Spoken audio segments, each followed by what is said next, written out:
Hello everyone, welcome to Frightful Whispers. I'm here to guide you into the shadows tonight.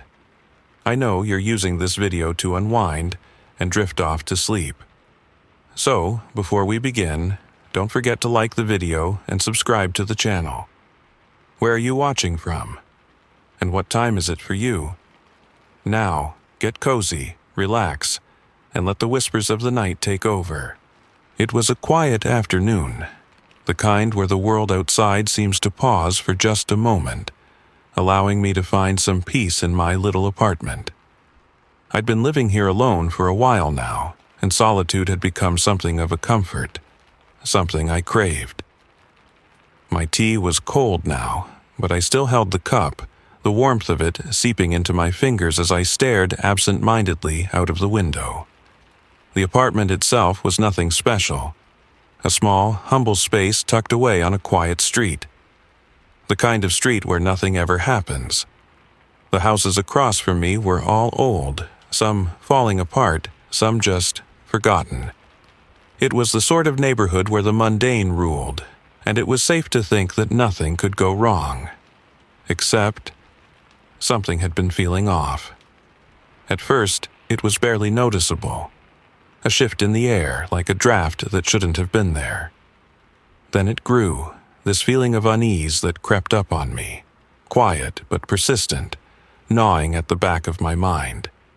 But I tried to ignore it. After all, I was alone and safe.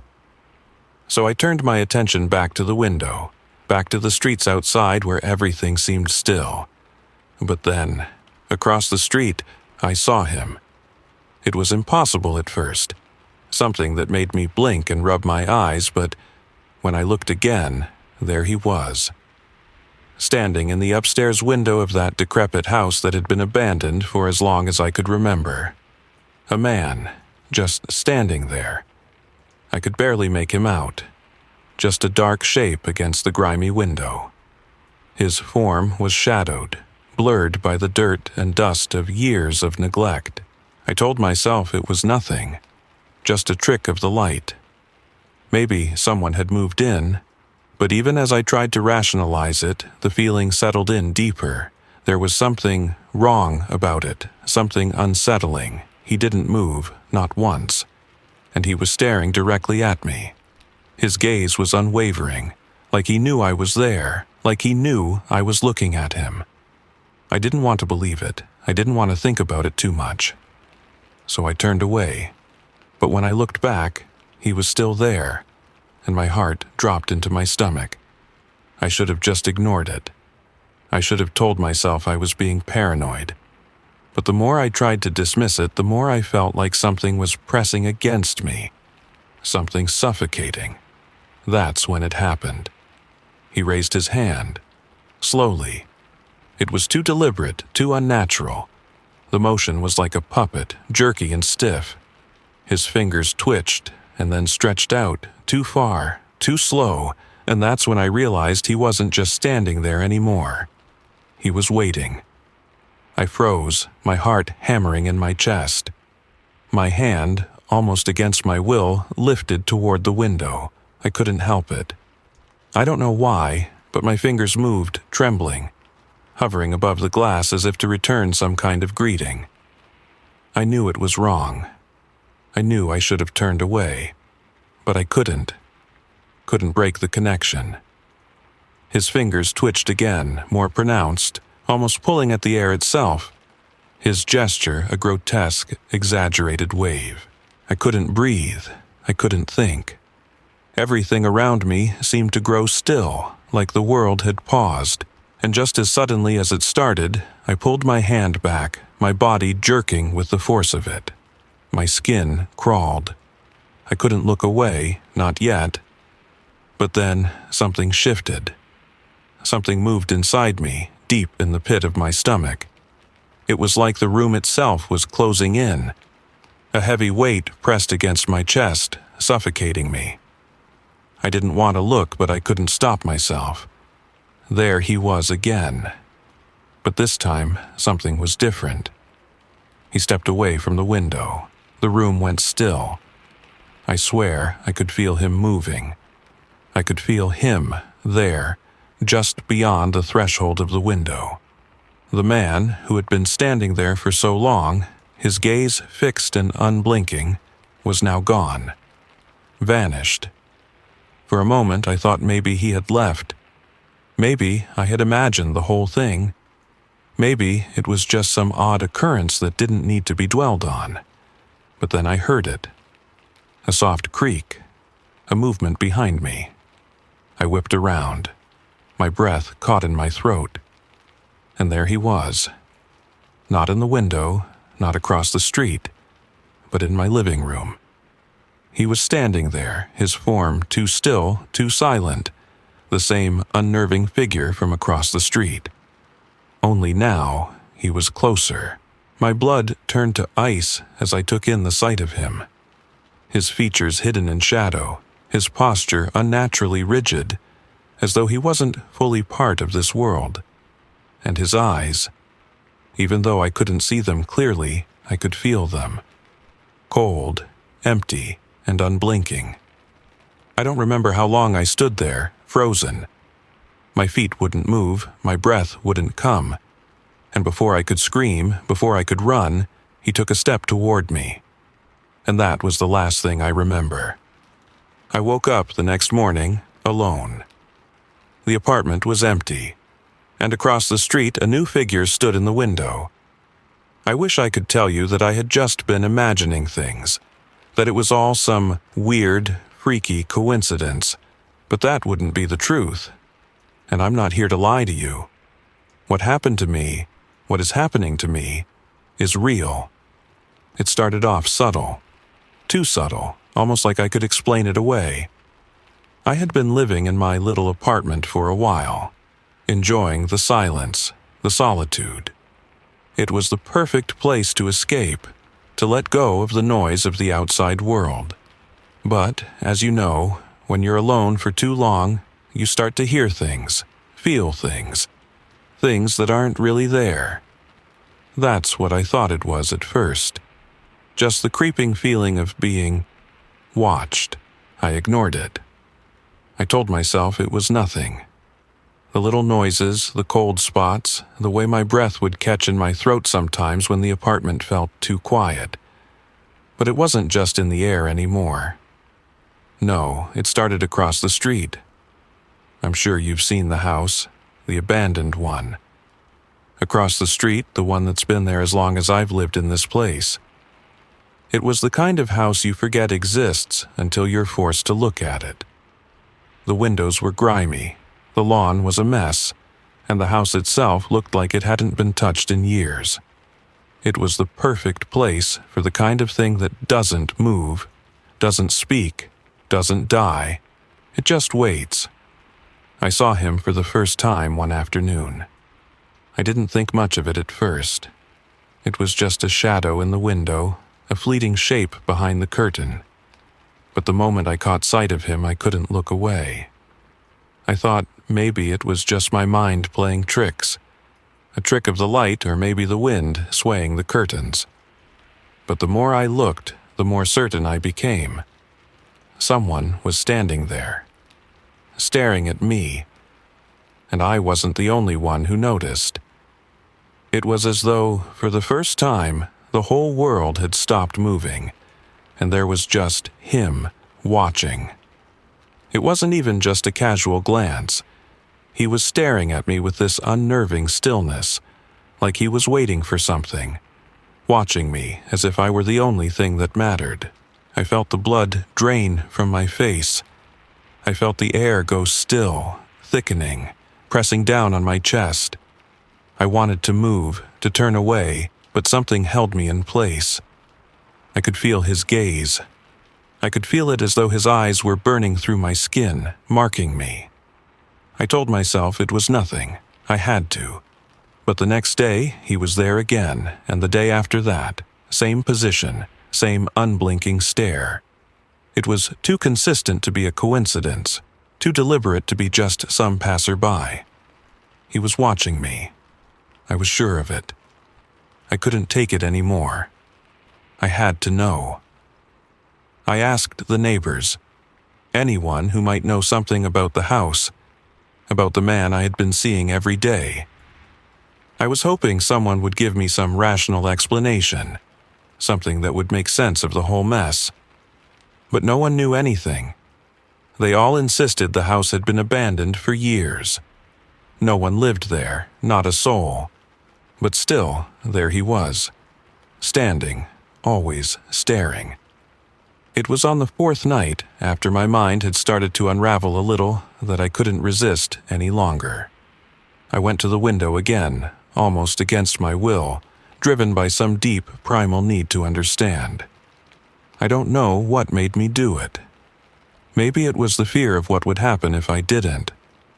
Maybe I thought that if I waved, it would end the tension, break the invisible connection that seemed to be pulling me toward him. So, I did it. I raised my hand, just a simple wave. One quick motion, almost apologetic, as if to say, "Here I am. You've been staring at me for so long, here I am." But as soon as my hand moved, I felt it. A coldness, like a breath on my neck, a whisper in my ear. And he responded. It wasn't like any normal wave. No, this wave, it was slow, deliberate, and somehow off. His fingers twitched first, like they were being pulled by invisible strings, and then his hand moved up, stretching into the air with a kind of jagged precision. It was unnatural, like something that wasn't quite human, like a puppet with its strings pulled too tight. And he waved back, in my direction. I could feel my heart stop. My body froze. It wasn't a wave of acknowledgement. It wasn't a friendly gesture. It was something else. A grotesque version of a wave, a wrong version. I couldn't tear my eyes away. I couldn't move. My fingers twitched in response, and before I knew it, my hand was rising to meet his. I don't know why I did it. I don't know why I raised my hand in some kind of reflex, some sick imitation of what he had done. But I did. And as I waved back, my skin crawled. My heart hammered so loudly that I thought he could hear it.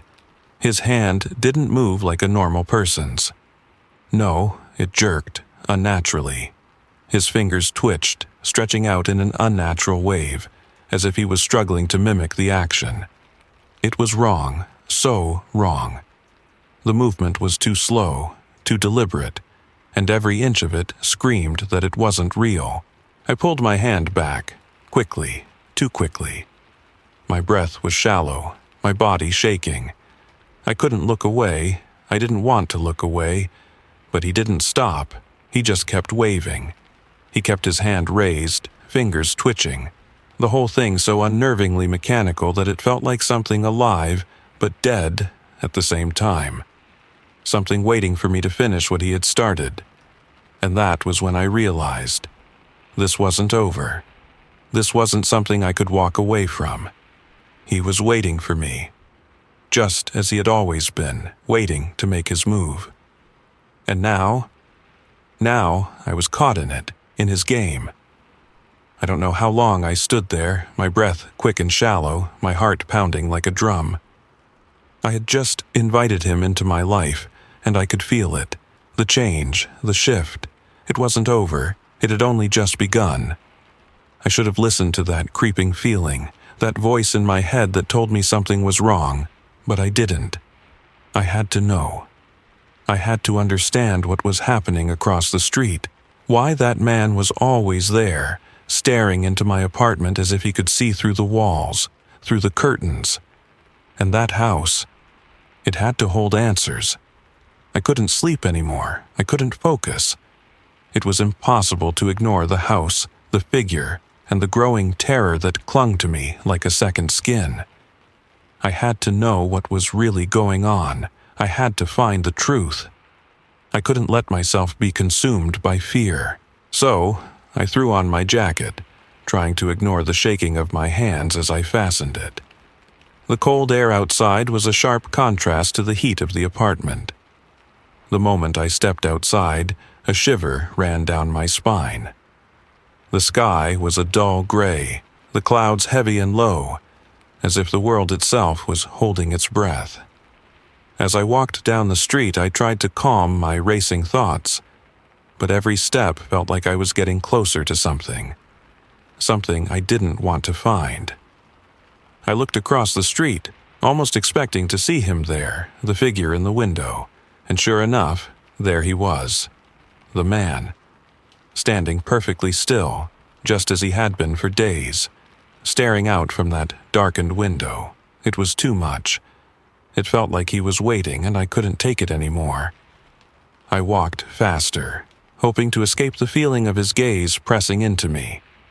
I needed answers, and the only place I could get them was from someone who might know the history of the house, someone who could explain why it felt like something alive was watching me. I knocked on Mrs. Williams' door. She lived a few houses down, an old woman who always sat on her porch reading her paper. She knew everything about this neighborhood. If anyone had answers, it was her. She opened the door slowly, a forced smile spreading across her face. "Laura," she said, her voice a little too high-pitched, too bright. But there was something off about her demeanor, something I couldn't quite place. "Hey, Mrs. Williams," I said, trying to keep my voice steady, despite the growing pit in my stomach. "I've been meaning to ask you, do you know anything about the house across the street? The one that's been abandoned for years?" She paused, her eyes flickering briefly to the house in question before quickly looking back at me. That brief hesitation was enough to make my skin crawl. She took a step back, pulling the door open wider. "Why do you ask?" Her voice sounded tight now, like she was trying too hard to sound casual. I felt her eyes dart to the window behind me, her head tilting as though she was listening for something, waiting for something. "I've been seeing someone in the window," I said, my voice quieter than I intended. I was afraid if I spoke too loudly, someone, or something, might hear. "A man, he's always there, just staring. And it's not just once or twice. He's been there every day at all hours." Mrs. Williams's eyes flickered with something I couldn't read. A hint of fear, maybe? Or was it just surprise? I couldn't tell. Her smile faded into a more serious expression. "Oh, you've noticed him too, then," she murmured, almost to herself. Her voice cracked slightly. "What do you mean?" I pressed, trying to sound calm, though my heart was pounding. "Do you know who he is? Why he's there?" Mrs. Williams hesitated again, and this time it was obvious she was afraid. I saw it in her eyes, that brief flash of panic before she quickly masked it with a strained smile. "Listen, Laura," she said, her voice lower now, almost a whisper. "You shouldn't go poking around that place. Trust me.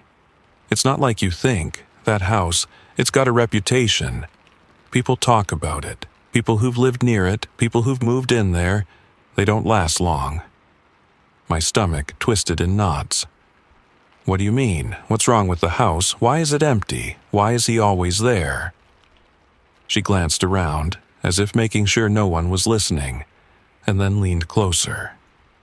"It's been abandoned for years," she said, her voice almost shaking now. "But not for lack of trying. People move in and then, well, they leave. No one stays long. It's cursed, I guess. I don't know how else to explain it." A chill shot through me, the hairs on my neck standing on end. "Cursed?" I whispered. "What are you talking about?" She looked at me with wide eyes, as if searching my face for understanding, for belief. "There's something in that house, something that watches. And when it gets your attention, it doesn't let go. It takes you, just like it's taken everyone else." Her voice dropped to a near whisper now. "People say it takes the ones who see it, and then it replaces them." I felt like the ground had been ripped out from beneath me. My legs went weak, and I had to steady myself against the door frame. "It replaces them?" I managed to say. "What do you mean?" Mrs. Williams's face had gone as pale as the walls behind her. "I don't know, Laura. I don't know what it is. But I do know this. You need to stay away from that house. Don't go near it. Don't look at it. Just forget about it. Do you understand?" I was still trying to process what she was saying, still trying to make sense of it all. "But I've seen him, the man. He's in the window, and he's waiting. Every day he's there." Mrs. Williams' voice dropped to barely a murmur. "It's too late," she whispered, a tear slipping from her eye. "You've seen him. And now he knows you're watching." I stood frozen, my mind reeling. I couldn't breathe. I didn't want to believe it, but something inside me knew it was true. Something inside me had known all along. I barely said goodbye as I turned away, my heart racing. I stumbled down the porch steps back into the street, but I couldn't escape the feeling that something was watching me now, that the figure across the street wasn't just in the window anymore. As I walked back home, I tried to push the thought out of my head. I tried to tell myself it was just a story, just superstition. But then, out of the corner of my eye, I saw it. The lights. The house. The abandoned house. The lights were on. All of them. Every window, glowing faintly in the darkness. I stopped dead in my tracks. I couldn't breathe, couldn't think. The power had been out in that house for as long as I could remember. It was impossible for those lights to be on. But they were. And across the street I could feel him watching me. Waiting. I wish I could explain it away, I really do. But I can't. What happened next, what I saw, what I felt, it's something I'll never be able to forget. After the conversation with Mrs. Williams, something in me snapped. I was shaken, sure, but it only drove me further. I couldn't stay in the dark anymore. I had to know the truth. I had to figure out what was happening with that house, with the man who never moved from the window. I didn't know if I was being paranoid, if I was losing my mind, but I couldn't ignore it anymore. I had to find answers. So I did what I thought I had to do. I went back to my apartment, my mind spinning with every possible scenario, every possible explanation. But none of them made sense. I didn't understand why I was so drawn to that house, to the figure in the window. It was like something was pulling me in, something I couldn't escape. I was sitting at my kitchen table, the dim light above me flickering as I tried to focus on the scattered papers before me.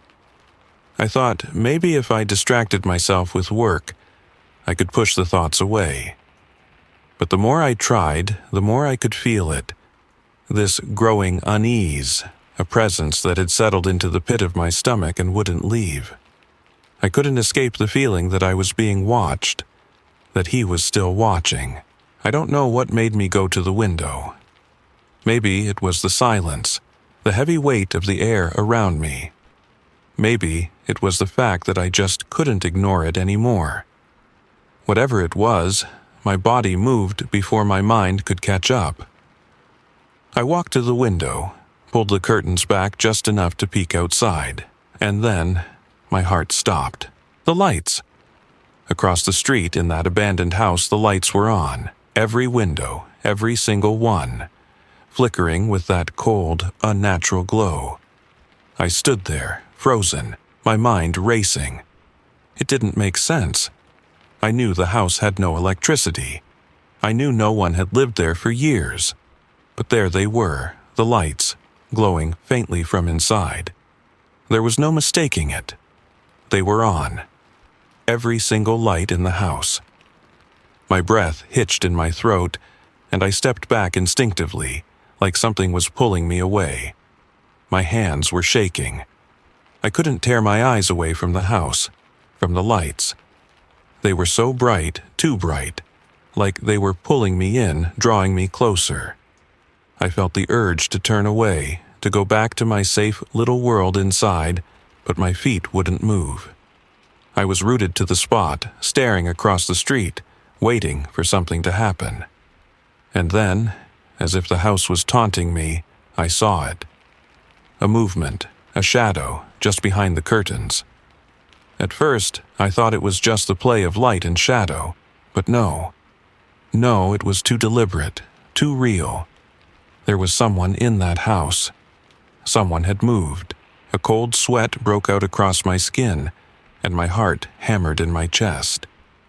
I tried to look away, but my gaze was locked onto that shadow, that figure just behind the curtain, moving as if it knew I was watching. It was him. The man. I had no doubt. It was him in that house, moving behind the curtains, his form barely visible through the warped glass.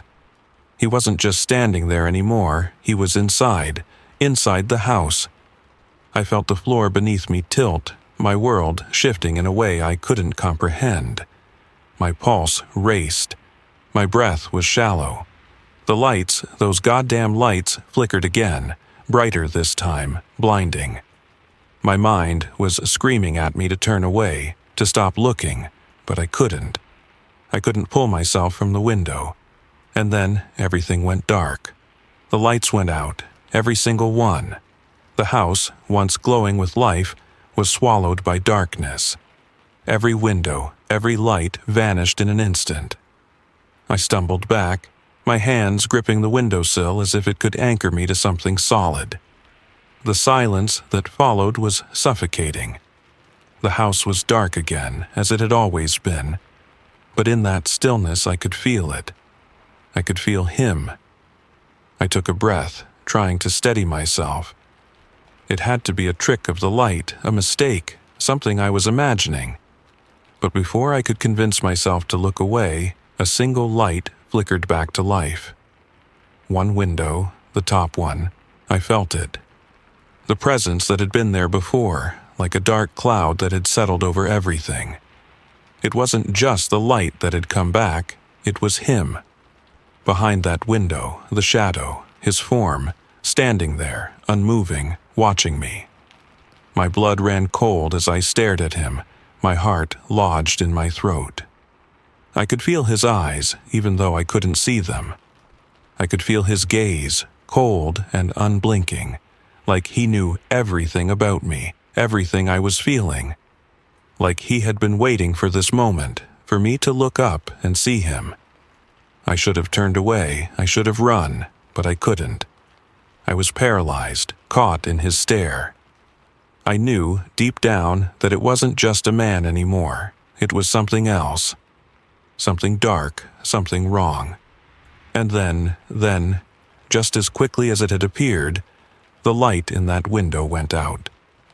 The house was once again cloaked in darkness. But it didn't stop there. I turned away from the window, my head spinning, my chest tight with fear. I needed to get out, I needed to leave. But as I turned to walk away, a thought stopped me dead in my tracks. I wasn't alone anymore. I don't know how I knew, I don't know how to explain it, but I felt it. The air had changed, and the presence, that suffocating cold presence, was closer now. Too close. I could feel him behind me, right behind me. I didn't turn around, I couldn't, but I knew he was there.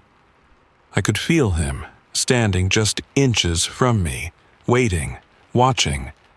And in that moment I realized what Mrs. Williams had said was true. He wasn't just in the house anymore, he was here. I don't know how to explain it, but everything changed when I took that one step toward the window. It was like something snapped, like the very air in the room thickened and held me captive. I had felt it creeping up on me for days, that sense that something was wrong. But in that moment I knew with absolute certainty that I was no longer in control. I don't know what made me go to the window again. Maybe I was drawn to it, the same way you can't look away from something you know will haunt you. Or maybe it was just a desperate need to prove to myself that I wasn't crazy. Either way, I found myself standing in front of it once again, my eyes instinctively searching across the street. I shouldn't have looked. I knew I shouldn't, but I couldn't help it. And then I saw him. He was there, standing in the window, again. But this time, something was different. His silhouette was darker, somehow more solid, like it had taken on a form that felt more real, more present. His eyes, those dark, hollow eyes, were fixed on me, piercing through the glass like he could see straight into my soul. I felt the familiar chill run through me, a shiver that crawled up my spine, but I couldn't look away. I don't know how long I stood there, my heart hammering in my chest, my breath coming in ragged gasps. It was like I had forgotten how to move, how to think. It felt like I was frozen in time, caught in the grip of something far darker than just a strange neighbor. This wasn't just someone watching me, it was something else, something that wanted more. And then it happened. He moved. A small shift. Just a slight tilt of his head, but it was enough. I could feel it. The way the air around me seemed to thicken. The way my pulse quickened. The way every instinct screamed at me to run. No, I thought. This isn't real. It can't be real. But I couldn't stop myself. My eyes stayed locked on him, as if he had become the only thing that mattered. My body, my mind, everything. I couldn't move. Then, as if he could sense my panic, he waved. It wasn't a normal wave. It wasn't something a human would do. It was slow, deliberate, like he was making each movement with great care. His fingers twitched first, jerking unnaturally, like they weren't his own. The motion stretched out across the air in an exaggerated, grotesque way, and my blood turned to ice. I couldn't breathe. I couldn't think. My hands moved almost of their own accord, rising up as if to answer his strange invitation. No, I wanted to scream, "Stop!" But I waved back. Slowly, shakily, almost like I was compelled to do it. His fingers twitched again, and I felt my own hand twitch in response. The movement felt wrong, like we were both trapped in some kind of nightmare. Something that wasn't real, yet so frighteningly real that I could feel every ounce of terror flooding my veins. I pulled my hand back before I could stop myself. But the wave didn't stop. His hand didn't lower. It just hung there in the air, jerking slightly, twitching unnaturally. It felt like a horrible mockery of a greeting, as if he was trying to remind me that I wasn't alone. And I wasn't. I was trapped in that moment, locked in place, too afraid to move, too afraid to look away. My eyes were glued to that window, to him, as though something was holding me there, forcing me to watch, forcing me to see. And then I felt it. The change in the air, a presence. Something was closer. The weight of it pressed against my chest like a hand around my heart. I couldn't breathe. My pulse hammered in my ears, and I felt a cold sweat break out across my skin. That presence, it was behind me. I didn't turn around. I didn't want to see it. I couldn't. But then I heard it. A sound so soft, so faint, that for a moment I thought I had imagined it. A footstep, just one. It was impossibly quiet, like it was trying not to be heard, but I heard it. The floorboards creaked under the weight of it. No, I thought, this can't be happening. I backed away, but my feet wouldn't move fast enough. The air had turned suffocating, thick and cold, and with every breath I took, it felt like the space around me was getting smaller. And then I heard another step, closer this time, louder. The sound of something, a person or something else, coming closer. A slow, deliberate footstep, dragging the weight of something heavy behind it. It wasn't human, it couldn't be. My eyes darted to the window again, but I didn't want to see it. I didn't want to acknowledge it. But I couldn't stop. I looked out, and there he was again, standing in the same place, staring back at me. But this time, it wasn't just his gaze that froze me in place. It was the movement. He stepped away from the window. I don't know how to explain it, but when he stepped away, it felt like the world shifted. Like everything I had known, everything I had believed. All of it was slowly, quietly, crumbling away. The air in the room became colder. The silence around me thickened, swallowed me whole. And then, without any warning, the shadow in the room behind me shifted. The presence had moved. I didn't want to turn around, but I knew I had no choice. The air was suffocating now. The walls were closing in, pressing against my chest, making it impossible to breathe. I turned, and there he was, standing right behind me, too close. His breath, cold, damp, and unnatural, brushed against my neck. His fingers stretched out, twisted and too long, like they weren't even human. The shadows around him seemed to move, crawling along the walls, wrapping themselves around me, pulling me into their cold embrace. His face, I could barely make it out, but I didn't want to. His features were wrong, distorted, and as he stepped closer, I could see it. His eyes, they weren't eyes, they were empty, hollow, like black voids that stared into me, through me. And in that moment I knew without a doubt that it was too late. I was already gone. I don't know how long I stood there, frozen, my heart racing, my breath shallow. It wasn't just the terror anymore, it was something deeper, something far more visceral. I could feel it, the change, the cold, the suffocating sensation of losing myself. It was as if my very being was slipping through my fingers, like sand being swept away by an invisible current. His touch, it wasn't like anything I had ever felt. It wasn't human. His fingers were cold, so cold that it felt as though the warmth of my skin was being drawn out, absorbed into the emptiness he brought with him. His hand on my neck felt like ice sinking into my bones, and with each passing second I could feel the life, the energy, draining out of me. And then came the shift. It wasn't sudden, it was slow, agonizingly slow, like I was becoming something else, something that had no place in this world. I couldn't even scream. I wanted to. I tried. But the sound was caught somewhere deep inside me, trapped behind the suffocating blackness that seemed to consume me. The air was thick, thick with dread and something much worse. His presence, that cold, unyielding presence that had been standing behind me, had been waiting, had been watching. My body felt like it was no longer mine. I could feel my skin stretching, my bones aching as if they were being reshaped, remade. My mind screamed in protest, but no sound came.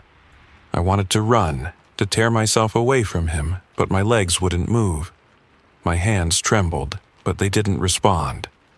It wasn't just that I couldn't move. It was like I was becoming empty. I was losing myself, losing who I was, like the woman I had been was being erased, replaced by something hollow, something darker. And that's when I felt it, the unmistakable pull.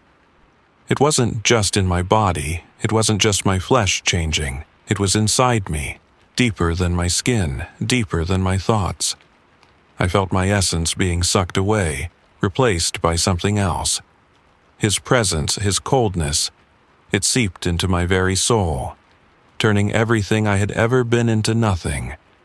It was as if I was vanishing into the darkness, like I was no longer important, no longer real. I couldn't fight it. I couldn't do a damn thing to stop it. His hand tightened on my neck, dragging me closer, pulling me backward, toward the suffocating darkness that had swallowed everything. I wanted to scream, to run, but the words wouldn't come, the strength wouldn't come. My body felt like it was being forced to bend to his will, like it was no longer my own. And then, as if it had all been planned, as if this had been the moment all along, I felt it. The final, terrible realization. I wasn't me anymore. The world around me seemed to distort, to warp, and as I looked up, I realized I wasn't me looking back from the mirror. The face that stared at me wasn't mine, it was his. The figure from the window, that thing. It was me now. I could feel the empty space inside me growing, the vast void where my soul used to be. He had taken me. I had become a shadow of myself, a reflection of what had once been me, now consumed by him. I couldn't remember when it happened, when the shift had taken place. I couldn't remember when my reflection had stopped being mine. All I knew was that I was gone, and he was here, standing in my place. The hollow, twisted version of the man I had seen in the window had taken over, and I was nothing more than a ghost in my own body. I stumbled back, disoriented, panicked, but I couldn't make sense of it. I couldn't make sense of anything anymore. My mind was fractured, spinning out of control, my thoughts blurring together in a haze of terror and confusion. And then, from the corner of my eye, I saw it, the window. The very same window across the street where it had all started. And in the reflection of that window, I saw him, me, or rather, the thing that had replaced me. I saw him, standing there in the same spot where I had once been, staring back with those empty eyes, those lifeless eyes. He was there, waiting, watching. And I realized too late, that I was no longer the one in control. He was. The thing that had taken my place was now looking out at the world through my eyes, through my window. He had replaced me completely, leaving nothing but a hollow shell behind. And now, in my place, he was watching for the next soul to claim. I don't know how much time has passed since that moment. The days blend together now, like a haze I can't push through. It all started out so small, just a figure in the window across the street. I told myself it was nothing. I convinced myself I was just imagining things, a trick of the light. But here I am, alone, trapped in a place that no longer feels like mine. I woke up this morning, or what felt like morning, and the apartment was just quiet. Too quiet. I didn't hear the usual hum of the city or the soft creaks of my apartment settling. It felt empty. The silence was suffocating, pressing down on me from every corner of the room. I stood up, almost afraid to move, like if I did, I might break the fragile stillness that had taken hold of the space. Everything looked the same. My couch, the coffee table, the desk littered with old papers, everything in its place. But something was missing. I was missing. The window caught my eye. The blinds were partially open, just enough to let in the faint light of day.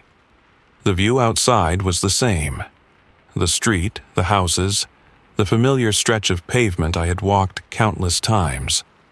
But my gaze, it lingered. Across the street. I don't know why I looked, but I did. And as soon as I did, I felt the cold rush through me. The house. The one that had been empty for as long as I could remember. The one that had always been abandoned. The one I had feared. There was light coming from the windows. Every single one of them was glowing, casting eerie shadows across the lawn. No one had lived there. No one had even been near that house for years. I knew that. I knew it. But there they were, the lights, bright, steady, and wrong. The power had been out in that house for as long as I could remember.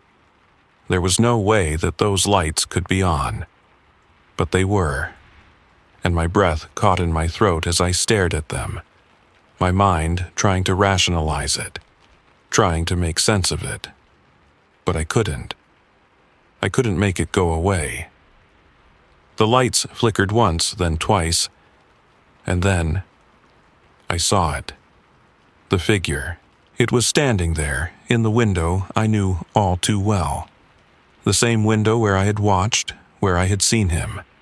But it wasn't him anymore. It was me. Or at least, it looked like me. A twisted version of me. I couldn't breathe. My heart pounded in my chest as I watched this thing. It wasn't alive the way I had been. It wasn't real. It was a shadow, an empty shell. The face in the window wasn't mine, but it was somehow me. Hollow, empty, staring out into the world with those lifeless eyes. And in that moment I realized something far worse than I had ever feared. I wasn't the one in the window anymore. I wasn't the one in this apartment anymore. That thing. It had taken my place. It had replaced me. Everything that was once me, the warmth, the life, the person I had been, was gone. Vanished. The apartment around me felt wrong. The space felt colder, darker. The walls seemed to close in, suffocating me, making the air thick and impossible to breathe. I wanted to run, but my feet wouldn't move. My body wouldn't move. I could barely even feel my own hands anymore. I turned away from the window, but it didn't help. I couldn't escape it. The thing that had taken me. It was still here, still watching, still living my life. The apartment had been emptied of everything that had once been mine. It felt like the whole world had shifted, like I was no longer a part of it. I tried to move, to push myself forward, but every step I took only seemed to bring me deeper into the void. The walls were closing in tighter, the shadows pressing against me, forcing me to feel that weight, the weight of not being me anymore. And as I stood there, frozen, the horrifying truth set in. I was gone. I had been replaced. And the thing that had taken my place was out there, standing in the window, watching. And it wasn't just me that it wanted. It wasn't satisfied with just one life. It was waiting. Waiting for someone else to take my place. The process would start again, and there was nothing I could do to stop it. In that moment, I realized what had happened to everyone else. The people who had lived in that house. The ones who had disappeared. They hadn't left. They hadn't run. They had been taken. I don't know how long I've been standing here, but I'm starting to feel like the apartment is no longer mine. Like I've been swallowed by something much darker. It feels like the world outside is fading, slipping away, and all that's left is this place, the place I once called home. Now empty, hollow, a reflection of what I used to be. And as the days stretch on, as the silence deepens, I know one thing for certain. The next person is coming. The next person will be replaced, just like I was. The lights across the street are still on, the figure is still watching. And I am nothing more than a memory now. Thank you for venturing into the shadows with me here at Frightful Whispers. Remember, the darkness holds secrets, but also whispers truths to those who dare to listen. If tonight's tale sent shivers down your spine, be sure to like, share, and subscribe. It helps keep the fire of fright alive. Rest easy, but keep one eye open, for the night is never truly still. Until we meet again, stay vigilant, stay curious, and let the whispers guide you.